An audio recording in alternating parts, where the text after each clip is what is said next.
빅머니 빅이슈 함께하겠습니다. JTJ 파트너스 양태준 차장 만나보시죠. 안녕하세요. 네, 안녕하세요. 오늘의 주제 화면으로 확인하겠습니다. 친환경차에 대한 관심이 점차 높아지고 있습니다. 2차 전지주들의 상승 추세 복귀 가능성, 여기에 청와대를 중심으로 수소차의 모멘텀에 시동이 계속해서 걸리고 있습니다. 관련한 정책들까지 오늘 관련주의 전반적인 전략 세워보겠습니다. 네, 친환경차 관련주를 한번 딱 따로 떼어서 살펴보겠습니다. 최근의 흐름에 대해서 어떻게 판단하시나요? 이제 과거에는 뭐 전기차와 수소차를 좀 나눠서 보는 경향이 있는데 요즘은 좀 같이 가는 경향이 있더라고요. 그래서 이제 뭐 전기차, 수소차를 나눈다라기보다는 이제 친환경으로 한 대 묶어서 카테고리를 묶어서 보시는 게 좋지 않을까. 물론 이슈마다 좀 다르게 움직이는 종목들은 있지만은 그래도 큰 틀로 봤을 때에는 친환경에 대한 키워드가 같이 붙어 있기 때문에 뭐 같이 보셔도 좋지 않을까라고 판단하고 있습니다. 큰 틀로 봤을 때 최근에 뭐 현대모비스 같은 경우가 꾸준하게 지금 올라가는 추세에 지금 놓여져 있다라고 판단하고 있고요. 그 외에 기아차 같은 경우에도 지금 거의 뭐 상단에서 옆으로 횡보하는 모습들, 현대차 같은 경우에는 아직까지 상승으로 가는 모습들은 보이고 있지는 않지만 그래도 어느 정도 지지선을 확보하고 있는 모습들이 보여지고 있고, 또 2차전지 관련주 안에서 삼성 SDI 같은 경우에는 그래도 꾸준하게 우상향으로 가려는 이런 기술적인 모습들이 나오고 있습니다. LG화학 같은 경우에는 아직까지는 그래도 저조한 모습들이 나타나고 있지만은 그래도 시장 자체적인 분위기가 이제는 2차전지와 수소차 쪽으로 많은 분위기가 형성이 되어 있기 때문에 꾸준하게 관심을 갖고 지켜보실 필요가 있는 뭐 대장주들 중에 하나이지 않을까라고 판단하고 있고, 여전히 뭐 전기차라든지 수소차 같은 경우에는 아직까지는 테마성이 강합니다. 하지만 테마성만 있는 것이 아니고 앞으로 대한 성장성도 상당히 많은 업종 중에 이제 하나이기 때문에 물론 그 안에서 옥석가리기가 필요한 부분들은 있지만 이 전기차와 수소차에 대한 친환경에 대한 키워드 같은 경우에는 앞으로 한국뿐만 아니라 전 세계적인 풀어야 될 숙제 중에 하나이다라고 판단하고 있기 때문에 꾸준하게 성장성도 있다라고 좀 판단하고 있고요.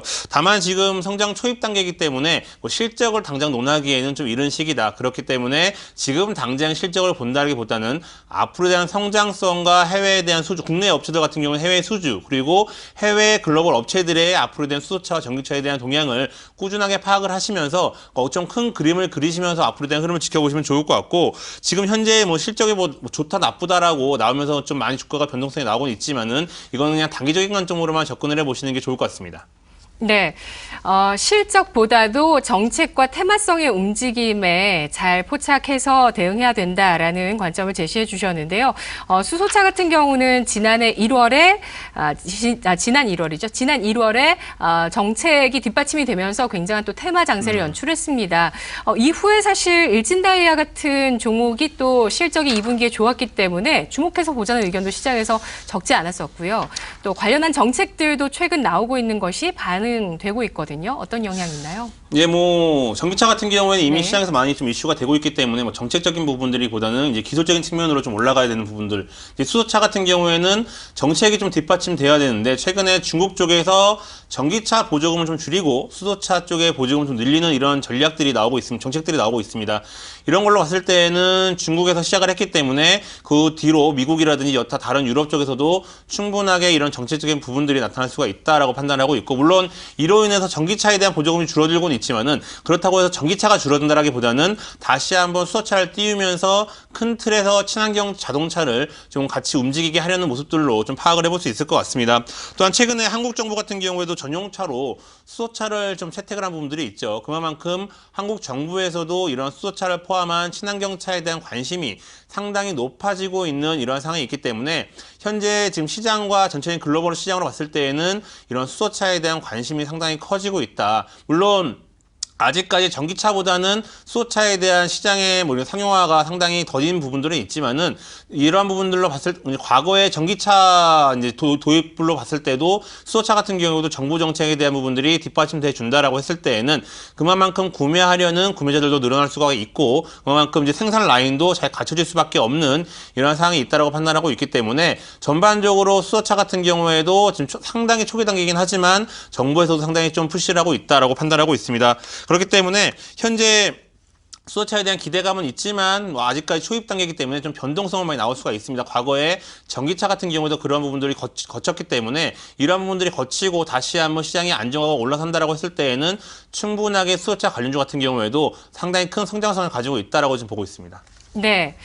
자, 투자 전략 세워보도록 하겠습니다. 일단 방향은 잡힌 거죠. 그러니까 전기차든 수소차든 이쪽으로 확산이 된다는 거고요. 내연 기관차를 완전히 퇴출하는 전략들이 유럽에서 정책적으로 나오고 있습니다. 전략에 있어서는 수소차를 선택할지 전기차를 선택할지 고민은 되실 것 같아요. 어떤 전략 세울까요? 예, 우선은 뭐 전기차, 수소차, 뭐 업종별로 봤을 때는 지금 당장은 전기차가 좀 더 강할 것으로 판단하고 있고요. 하지만 앞서 말씀드렸다시피 친환경이라는 키워드 안에 같이 가는 부분들이 있기 때문에 거의 뭐 형 동생하는 식으로 올라갈 수 있다라고 판단하고 있습니다. 따라서 뭐 장기적인 관점으로는 꾸준하게 관심을 지켜보시고 지켜보실 필요가 있다라고 판단하고 있고 우선은 뭐 둘 업종 중에 하나로 나온다라고 했을 때에는 그래도 전반적인 시장에 이런 뭐 인프라라든지 이런 부분들이 잘 갖춰져 있는 전기차 시장 자체가 좀 더 앞서 나갈 수가 있다. 하지만 수소차 같은 경우에도 어느 정도 변동성이 진정된 이후에는 다시 한번 옥석가리가 진행될 수가 있기 때문에 뭐 이 두 업종 같은 경우에는 꾸준하게 같이 관심을 갖고 지켜보셔도 좋을 것 같습니다. 네, 알겠습니다. 오늘 분석 여기까지 듣겠습니다. 잘 들었습니다. 감사합니다.